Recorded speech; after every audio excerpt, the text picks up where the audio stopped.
Welcome back everyone to Data Science for Everyone. Today we're going to be looking at utilizing event-based programming with JavaScript. Let's get started. All right, so now let's move on to the idea of event delegation. Okay, so let me put in maybe a note here, and we'll say event bubbling. Okay.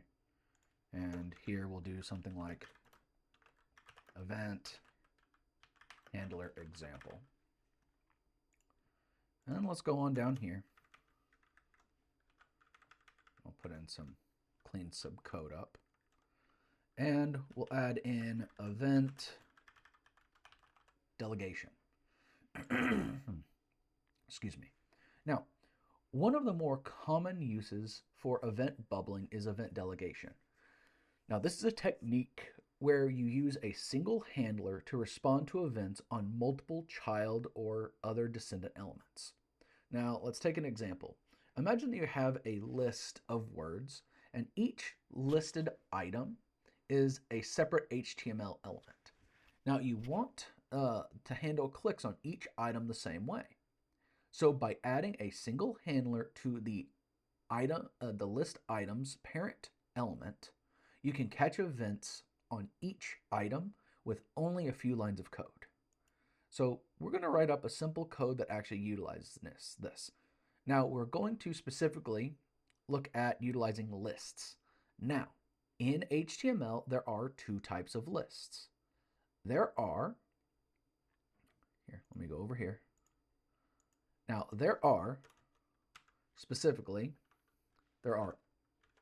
unordered lists, okay? So that's the UL, unordered list. And each item in this list is just going to have a bullet point beside it. Specifically, it will have an li tag. So maybe let's call this list is equal to word list. And so we can have a bunch of, I don't know, maybe we want office supplies. So stapler, paper,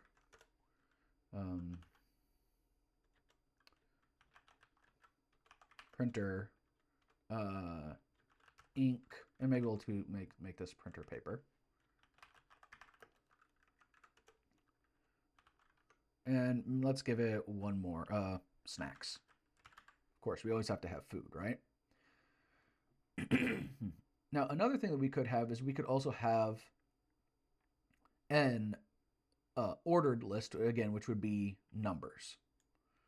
Now, let's also maybe go on and let's put in an ID here for sentence. And actually, let's change this to here is a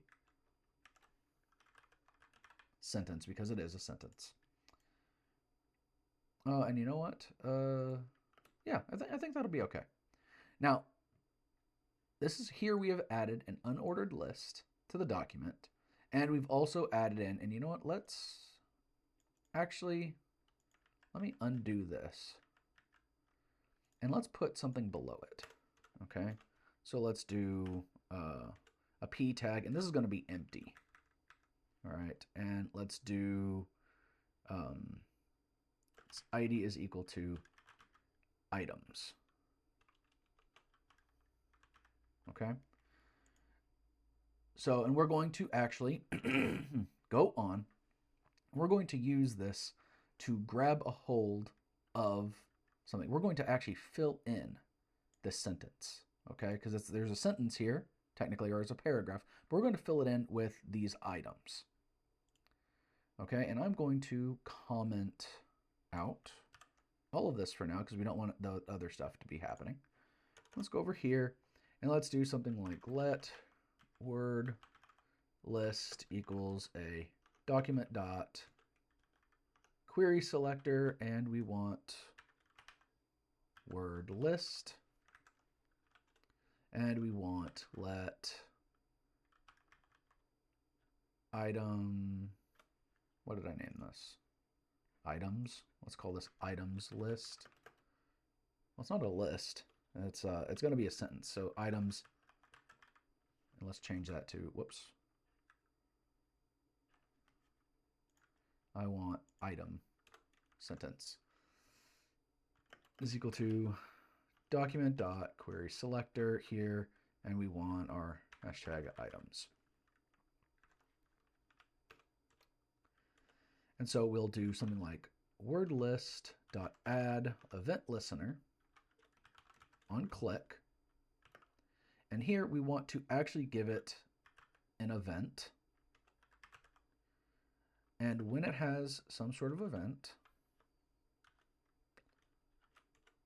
okay, we will say let word is equal to event dot target dot text content. Okay, so we're grabbing the event. So we're grabbing, for example, here, this word list. We're going to grab the specific element that it is in. We're going to grab, again, so that specific element, so that, like, for example, we had snacks, right? And we clicked on snacks. It's going to grab the text from that particular line. And then we're going to have our item sentence dot text content, and we're going to add the word. And then we want to put in, let's say we want to put in a comma after that. So item sentence dot text context plus equals here and a comma with a space. Okay. And so what technically is happening here? So what exactly are we seeing? So the first thing is to talk about this event. Okay. So in this example, it has been a little bit different than when we used up here in our previous examples. Now, because this callback function actually has a parameter here, that's this event. Okay.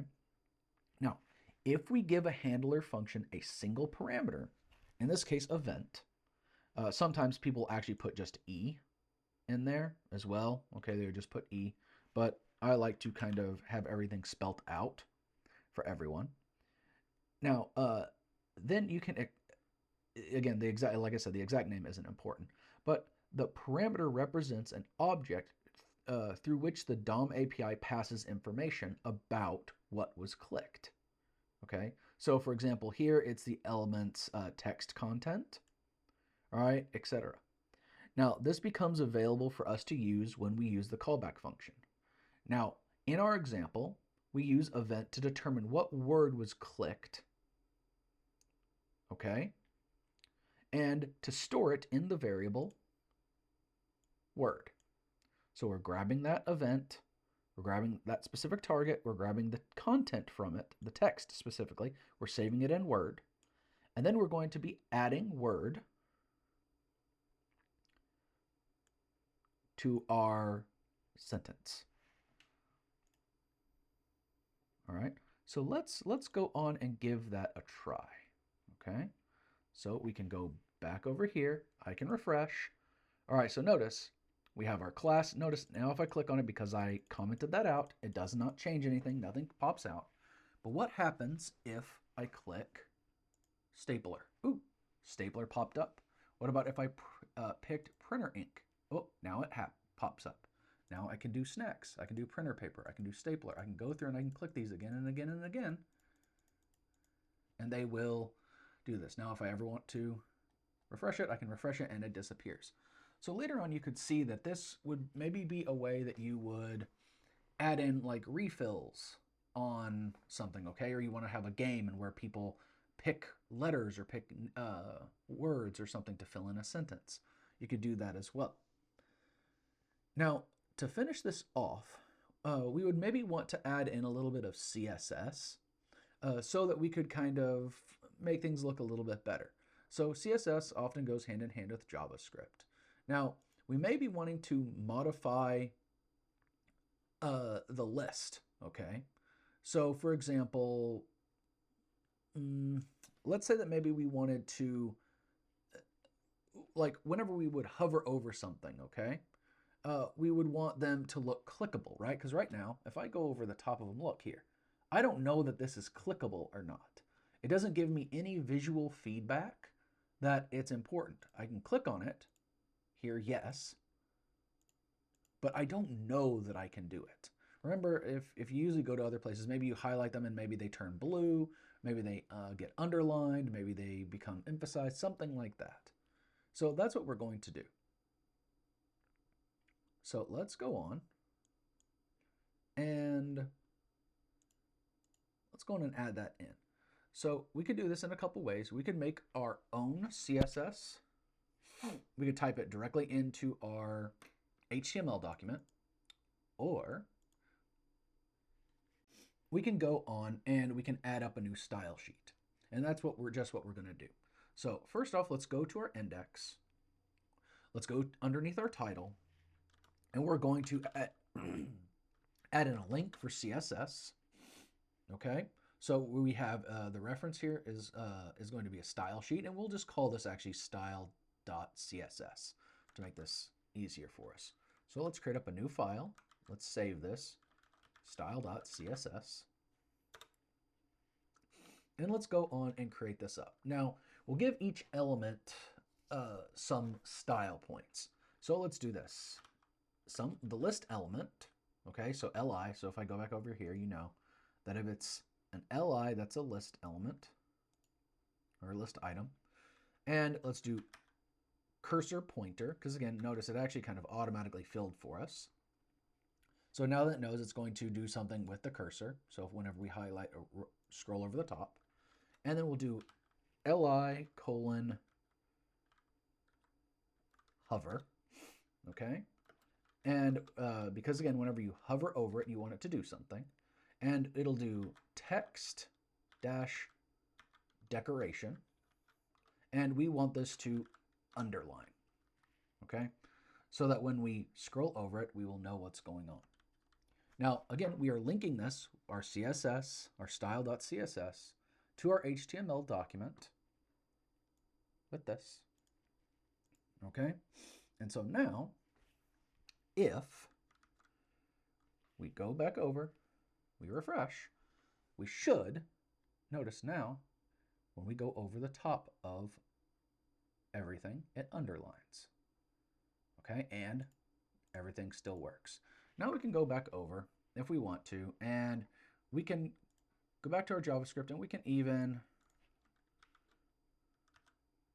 undo all of our, whoops, this needs to actually be,